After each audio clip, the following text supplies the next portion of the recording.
I mean, this might just be the prettiest room I've ever seen, full stop. But then the guy introduced me to what this room is really about. It's actually more to do with the Trinnov. It's an in-house developed system to give you the ultimate bass experience in any room. And long story short, this cinema system, which by the way is priced at £300,000, has 4 powerful subwoofers at the front. Those subwoofers fire out a wave of bass anytime there's a low note in what you're watching or playing. And then the back of the cinema is lined with 4 more of the exact same subwoofers. And this is where it gets interesting, because these are called the absorbing array, which basically sends out the same signal that the front is sending out, but just inverted in order to cancel that sound out. Booms, you feel it in your soul, and then it cuts to dead silence again to give you the maximum possible audio dynamic range. The sound was just bonkers. Like, it felt like a sphere around my head, and the music was swimming in my brain. But no, obviously we didn't just see that and then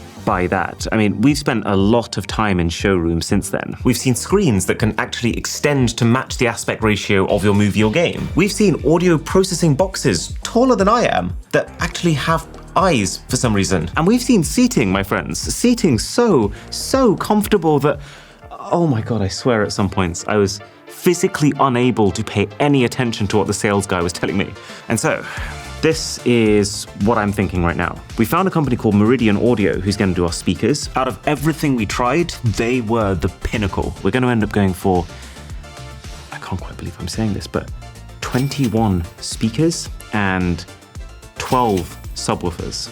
And then to finish the whole thing off, we managed to find not just an acoustically transparent screen, but also an acoustically transparent fabric that's going to cover every single wall so you don't see a single speaker. And projector-wise, I initially came into this thinking I was going to get a Sony or a JVC, you know, the consumer-facing brands. But through our travels to these various showrooms, we found this company called Barco, and they usually deal directly with businesses, so I'd never heard of them. But the brightness of those projectors versus the JVCs, it's actually a big difference. Maybe because they're designed for bigger commercial cinemas. And the seating, we decided it has to be the masterminds that made this thing right here. And turns out that is a company called Movia, who seem to have a whole load of different base designs and materials, but then they're also completely modular. So you can actually configure the exact arrangement of those designs. So this guy's gonna call in about a minute. The price really adds up when you start adding arrays of speakers. Hi Aaron, how are you doing? So we've had a look through the quote. We're happy to go ahead with it. That's brilliant.